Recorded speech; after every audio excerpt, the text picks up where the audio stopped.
नमस्कार दोस्तों, कहानियों की दुनिया में आपका स्वागत है।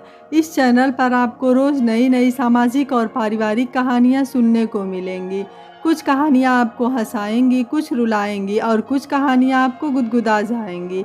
तो चलिए ऐसे ही एक आज भी पारिवारिक कहानी हम शुरू करते हैं। आज की कहानी है जब अपने ही बेटों ने दोस्तों के सामने अपने ही माँ को बताया नौकरानी, तो माँ ने क्या किया। पतझड़ अब बीत गया था। प्रकृति नया रूप लेकर नई दुल्हन सी सजी सवरी नजर आ रही थी। मनोरमा अपलक अपने बगिया की खूबसूरती में खोई थी।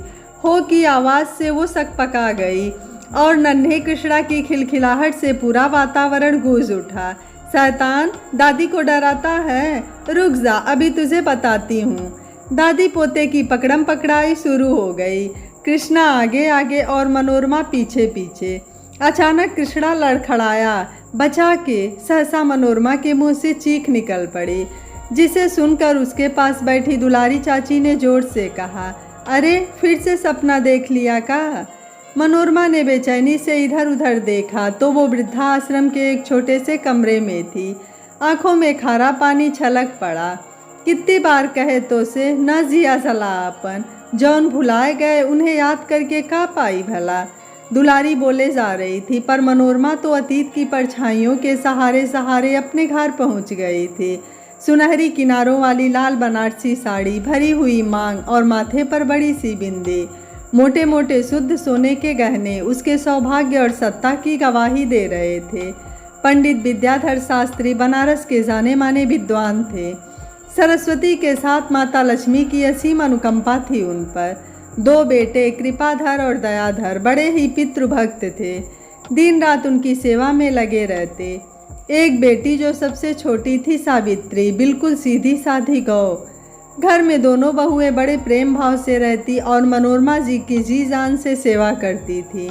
मजाल है जो सास को जरा भी तकलीफ हो जाए। समय अपनी गति से चला जा रहा था। इस बीच पंडित जी दादाजी भी बन गए। अब तो शास्त्री जी को स्वर्ग की सीढ़ी मिल गई थी। होते करते शास्त्री जी के परलोक सिधारने का समय भी आ गया। मनोरमा से बोले, पगली तू क्यों रोती है भला? तेरे लिए तो भरा पूरा परिवार छोड़े जा रहा हूँ। दो बेटे बहू और एक बेटी, हमारा कुल दीपक, हमारा पोता, ख्याल रखेगा तुम्हारा। और ये कहते कहते शास्त्री जी परलोक सिधार गए। आज शास्त्री जी को गए पूरे 13 दिन बीत गए।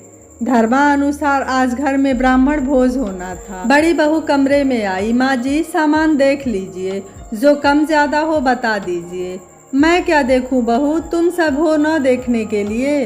पर माँ जी, सिर्फ देखने से सामान न आ जाएगा, रुपए भी तो लगेंगे।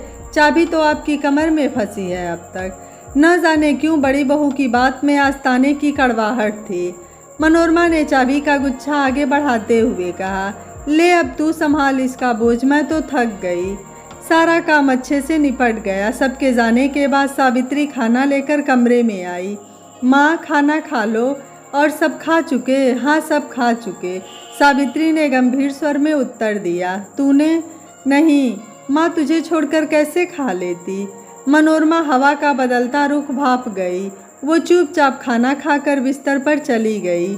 इसलिए नहीं कि उसे नींद ने घेरा था, बल्कि इसलिए कि वो सावित्री की निश्चल नज़रों का सामना नहीं कर पा रही थी। सूरज सर चढ़ाया। दोनों बहुएं कमरे से बाहर नहीं आईं। बहुत हो गया, आज तो इनकी खबर लेनी ही पड़ेगी। मनोरमा मन ही मन बड़बड़ाई। ये कोई समय है उठने का? सारा काम पड़ा है। सुबह से नहा धोकर बैठी हूँ, कोई एक कप चाय पूछने वाला भी नहीं है। देख रहा है कृपा, तेरे बाबूजी थे तब तो ऐसा कभी नहीं हुआ।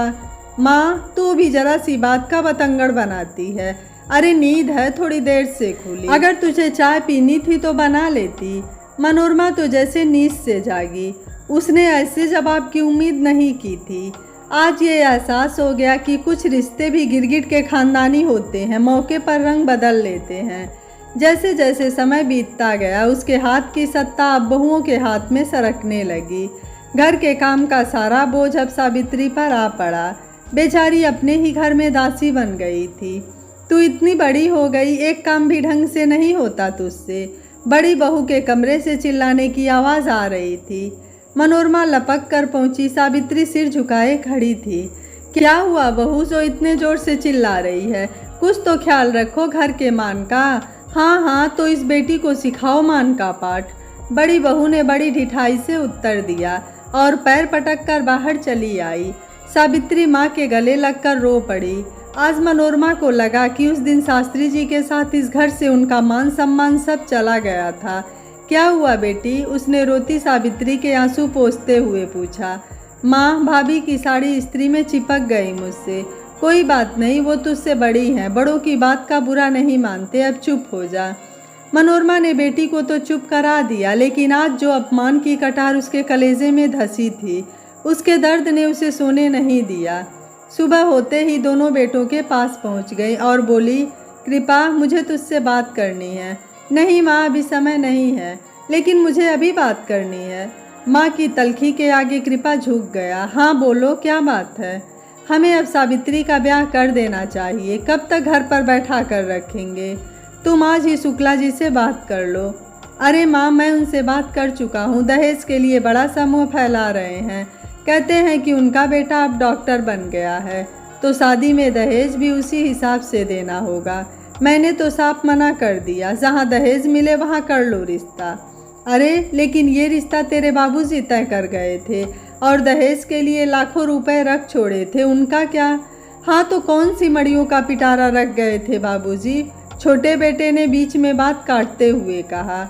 माँ, बाबूजी का ज़माना अब नहीं रहा। जो कुछ हमारे पास है सब शादी में लुटा कर कंगाल तो नहीं बनेंगे ना।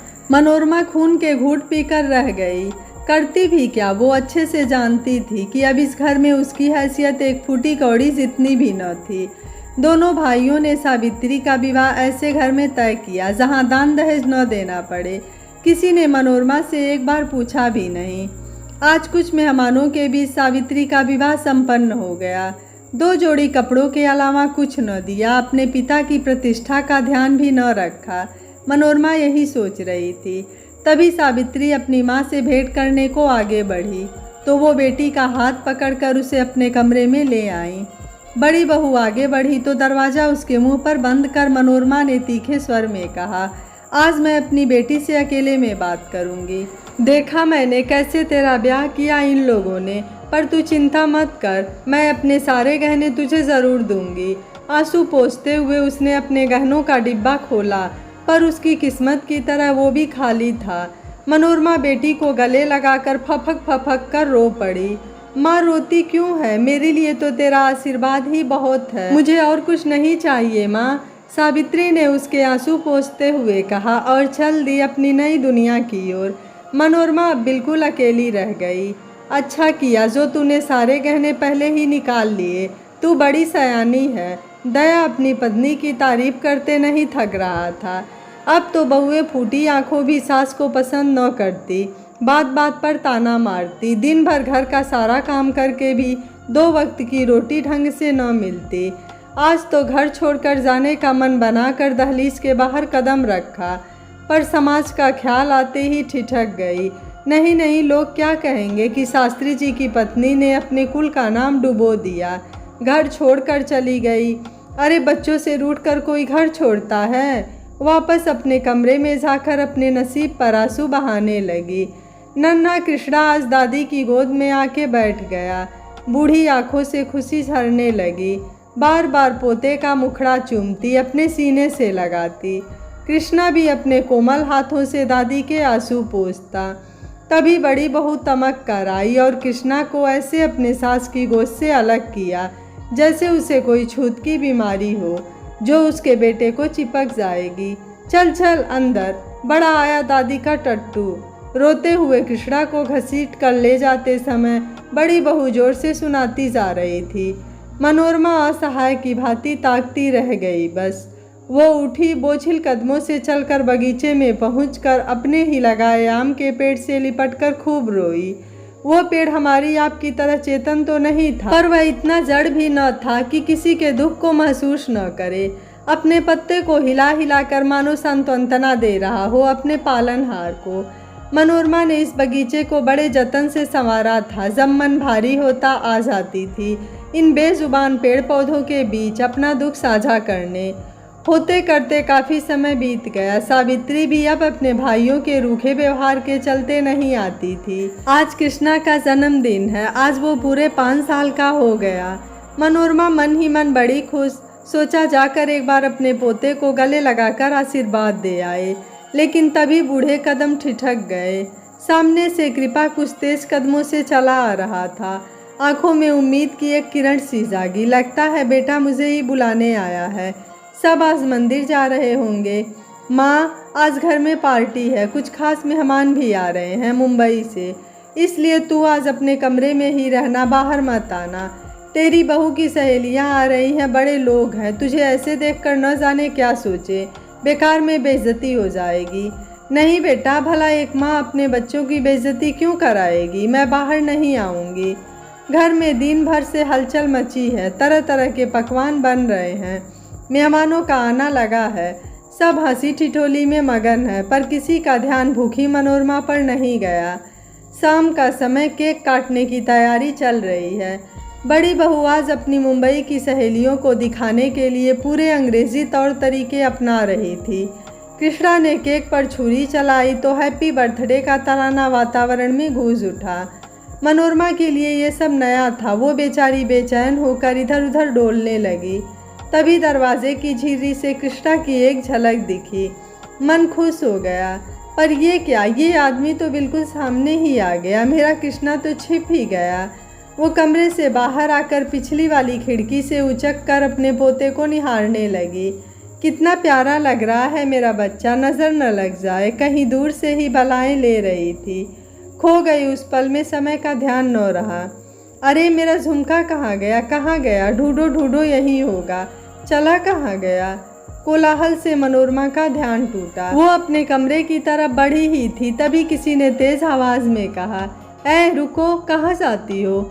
सब आंगन में इकट्ठा हो गए और एक दूसरे की तरफ ऐसे देखने लगे जैसे भूत देख लिया हो।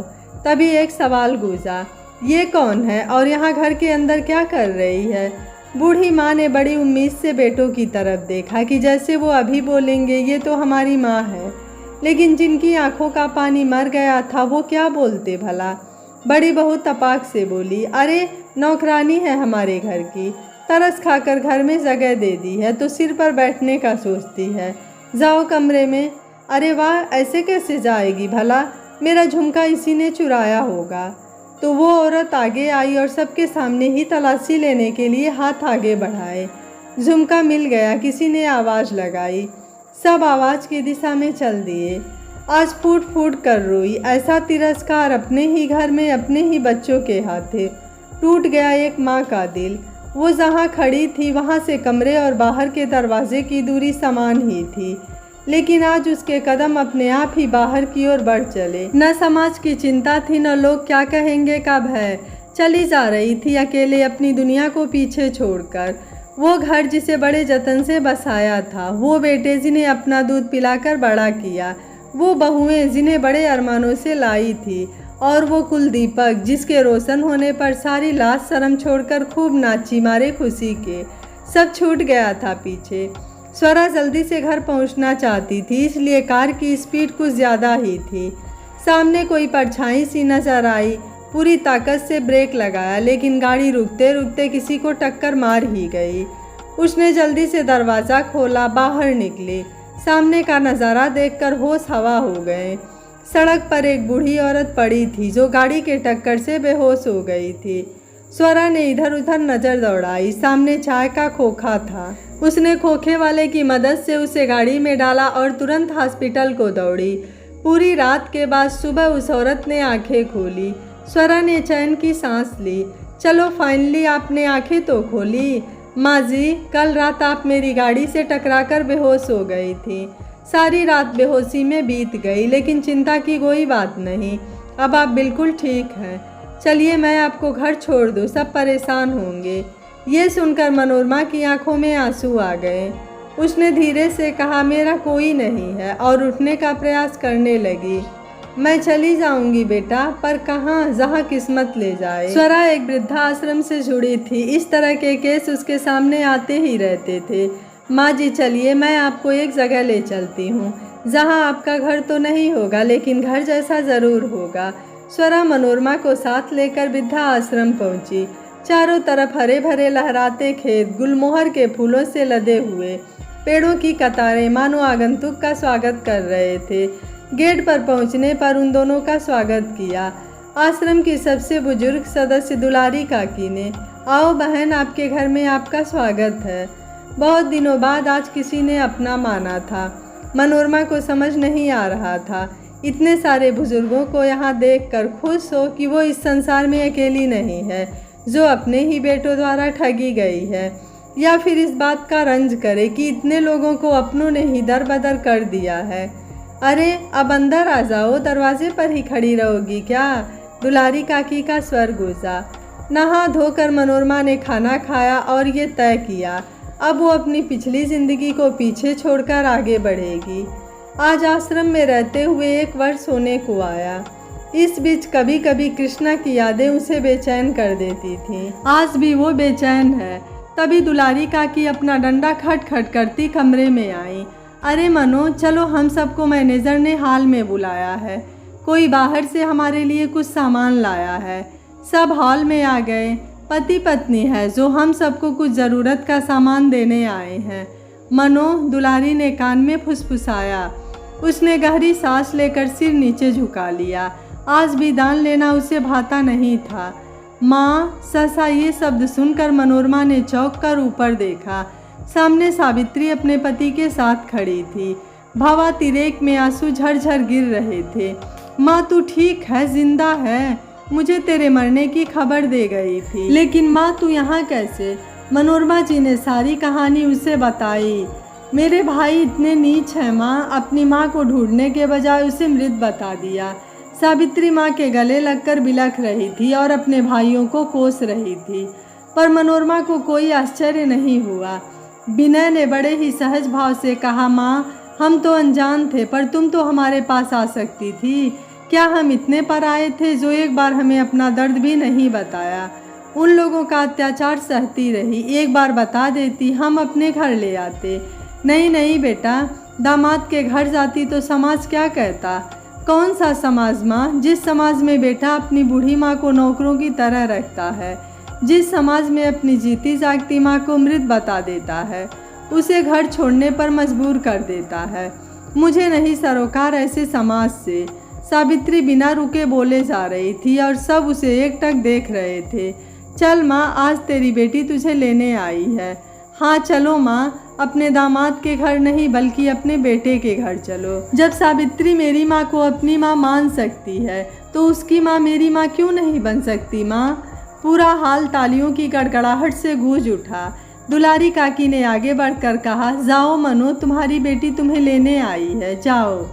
जब सावित्री अपने माँ को संग लेकर चली तो उन तमाम आंखों में खुशी के आंसू छलक पड़े जिन्होंने आज तक किसी बुजुर्ग को इस आश्रम से वापस लौटते नहीं देखा था।